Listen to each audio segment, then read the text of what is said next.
Kita masuk ke dalam Al-Quran sekarang, pengertian dan penjelasan dari pengertian ini. Di sini kita bisa lihat, ini pengertian dari Al-Quran ya. Kalamullahi al-munazzalu ala Muhammad al-muta'abbad bitilawatihi. Jadi perkataan Allah, Al-Quran itu perkataan Allah, firman Allah yang turun kepada Nabi Muhammad, di mana ini salah tulis ya, di mana membacanya menjadi ritual ibadah.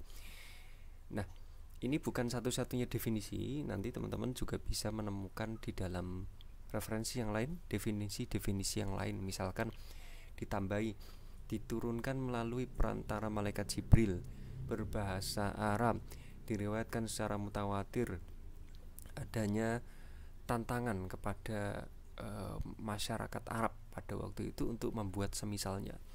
Ada definisi-definisi tambahan yang lainnya. Baik, saya ingin memfokuskan yang ini dulu biar tidak melebar kemana-mana. Yang pertama sekarang ini, Al-Quran itu perkataan Allah, firman Allah. Jadi Al-Quran itu bukan makhluk, tapi firman Allah. Nanti ada perdebatan di antara para ulama ya, terutama Mu'tazilah dan Ahlus Sunnah, tentang apakah Al-Quran itu makhluk atau bukan. Kalau Mu'tazilah bilangnya makhluk, tapi kalau Ahlus Sunnah wal Jamaah meyakini bahwa Al-Quran adalah firman, adalah kalamullah. Itu ada beda panjang perdebatannya tentang kalamullah ini.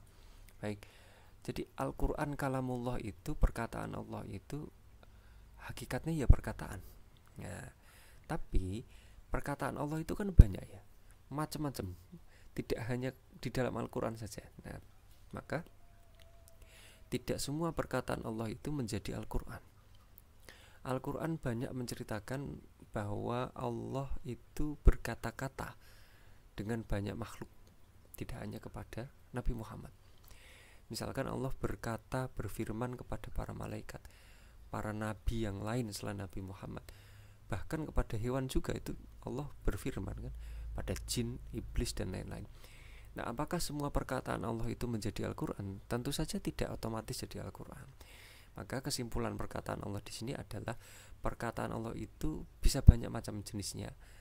Tidak semua jadi wahyu, bahkan tidak semua jadi Al-Quran. Maka kalau demikian, manakah dari semua perkataan Allah itu yang merupakan Al-Quran? Jawabannya jelas. Sementara ini yang kita pahami ya, jadi perkataan Allah itu yang khusus kepada Nabi dan Rasul saja. Lebih khusus perkataan Allah kepada Nabi Muhammad Sallallahu Alaihi Wasallam. Nah, ini maksudnya firman Allah ini. Jadi semua perkataan Allah kepada Rasulullah Muhammad Sallallahu Alaihi Wasallam.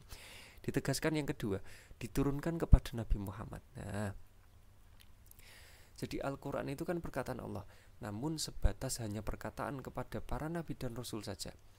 Itu pun khusus kepada Nabi Muhammad Sallallahu Alaihi Wasallam saja.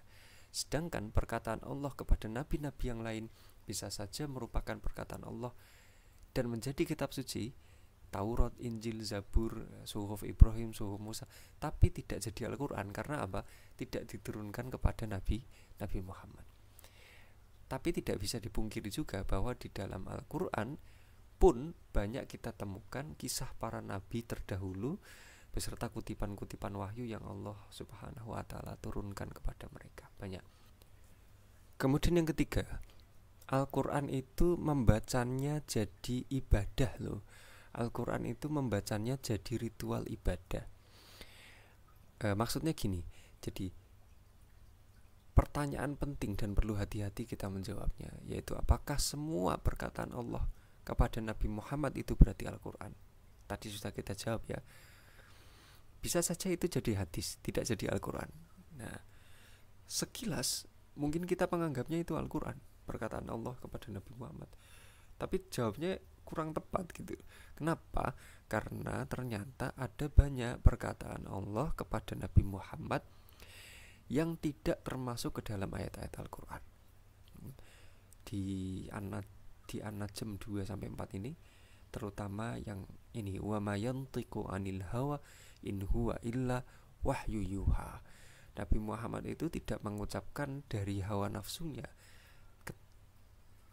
tapi dari wahyu yang diwahyukan kepada beliau. Wahyu yang diwahyukan kepada beliau berarti kan ada kalamullah di situ. Nah, tetapi kita juga tahu bahwa secara zahir ayat itu menunjukkan bahwa itu perkataan Nabi Muhammad, bukan itu wahyu ya. Perkataan Nabi Muhammad itu wahyu. Walaupun para ulama juga sepakat bahwa hakikatnya tidak begitu juga. Itu benar bahwa ucapan Nabi Muhammad banyak sekali yang dilandasi oleh wahyu. Tapi secara teknis tidak semua yang keluar dari lisan beliau yang mulia itu tergolong perkataan Allah, tergolong kalamullah. Banyak sekali dialog Nabi dengan para sahabat sebagai dialog seharian, bukan sebagai firman Allah gitu. Nah, kalau begitu Rasulullah menerima wahyu dari Allah atas suatu hal, maka ada beberapa jenis wahyu yang sifatnya hanya ilham, petunjuk, misalkan petunjuk yang agak teknis. Dulu misalkan Nabi Shallallahu Alaihi Wasallam itu sholat, kemudian malaikat Jibril datang membisikkan kepada Nabi bahwa di sandalnya itu ada najis, maka Nabi kemudian melepas sendal itu. Nah, malaikat Jibril ini kan datangnya dari Allah informasinya kan. Kemudian malaikat Jibril datang ke Nabi, tapi informasi ini tidak menjadi Al-Quran gitu loh. Tetapi ini masuknya ke dalam hadis nabawi.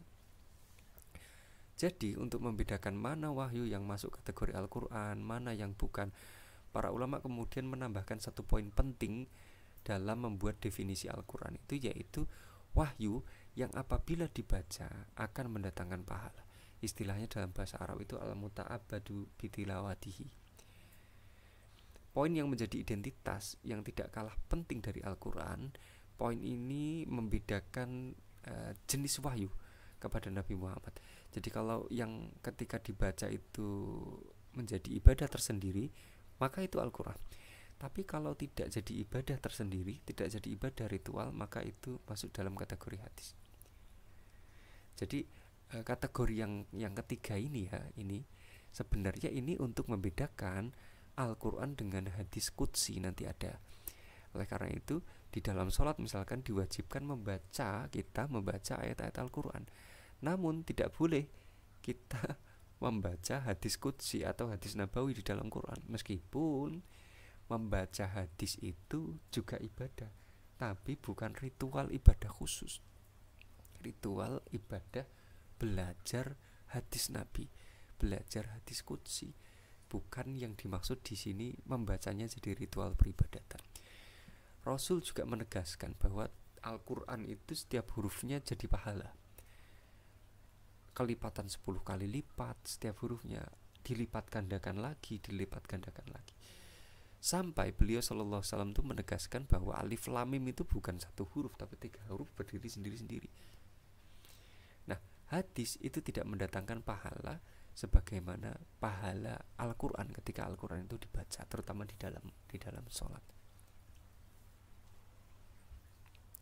Nah, itu yang dimaksud dengan menjadi ritual peribadatan. Kemudian yang keempat, Al-Quran itu diturunkan secara mutawatir. Kita teman-teman bisa lihat sini ya, ini ada skema mutawatir. Jadi mutawatir itu adalah setiap generasi itu banyak yang meriwayatkan. Qaulul Rasul, jadi perkataan Nabi. Kemudian diriwayatkan sahabat ini ambillah 3 jalur ya. Setiap jalurnya itu diriwayatkan oleh banyak sahabat. Jalur A misalkan itu diriwayatkan oleh sahabat yang banyak. Jalur B itu diriwayatkan dengan sahabat yang banyak juga, jalur dan seterusnya. Tabiin juga, tabiin sampai kemudian perawi hadis di level imam-imam ahli hadis itu kan periwayatnya banyak. Satu kotak sahabat ini di belakangnya masih ada sahabat yang lain, berarti banyak sekali. Mustahil mereka itu bersepakat untuk berbohong, itu namanya mutawatir. Nah, kalau hadis itu tidak diriwayatkan dengan mutawatir. Tidak semua dengan mutawatir. Walau ada memang hadis dengan mutawatir, tapi tidak semua. Tapi kalau Al-Quran semuanya sepakat Al-Quran itu ayat-ayatnya diriwayatkan dengan mutawatir, sehingga tidak ada keraguan sedikit pun. Kemudian kelima, Al-Quran itu berbahasa Arab. Inna anzalnahu Qur'anan Arabiyya la'allakum ta'qilun Yusuf. Sungguhnya Al-Quran itu diturunkan dengan bahasa Arab agar kita dapat memahaminya. Maka kalau ada kitab suci Al-Quran tapi kok nggak berbahasa Arab, terjemahan dari Al-Quran itu bukan Al-Quran.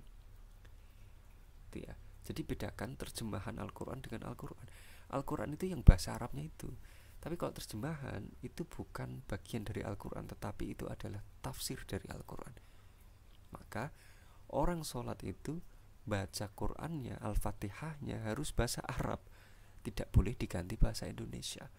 Karena Al-Quran itu, yang dimaksud Quran itu ya ini tadi, berbahasa Arab. Kemudian yang terakhir, ini ada kategori yang terakhir ya, penjelasan dari pemaknaan ini Al-Quran. Al-Quran itu ada tantangan khusus oleh Allah kepada orang-orang Arab untuk mendatangkan ayat atau surat semisal dengan Al-Quran itu. Jadi di challenge tuh, ditantang, kalau bisa datangkan tuh surat atau ayat yang serupa dengan Al-Quran. Kalau kalian ragu, wa in kuntum fi raibin mimma anzalna ala abdina fa'tu bi suratin min mislih wad'u syuhada'akum min dunillahi in kuntum shadiqin. Jadi kalau kalian ragu, ya udah datangkan aja teman-teman kalian itu. Terus buatlah ayat itu, buatlah surat itu semisal sama Al-Quran kalau kalian bisa. Jadi ada tantangan, dan sampai sekarang tantangan itu belum ada yang bisa menjawabnya, belum ada yang bisa memenuhinya. Buktinya gagal semua orang bikin gitu kan. Gagal semua orang bikin. Kalau memang bisa, coba aja bikin gitu. Nah, teman-teman sekalian, ayat ini jangan juga dimaknai sebagai perintah. Fa'tu itu kan dulu pernah kita bahas ya. Fa'tu itu kata perintah berarti wajib. Berarti kita wajib Pak untuk membuat Al-Quran tandingan untuk Al-Quran. Nah, ini sebenarnya ayat ini turun untuk membuktikan bahwa ini tidak mungkin terjadi, gak akan bisa. Maka yang dimaksud dengan Al-Quran paling tidak ini ada 1, 2, 3, 4, 5, 6 itu penjelasan dari pemaknaan yang di atas ini.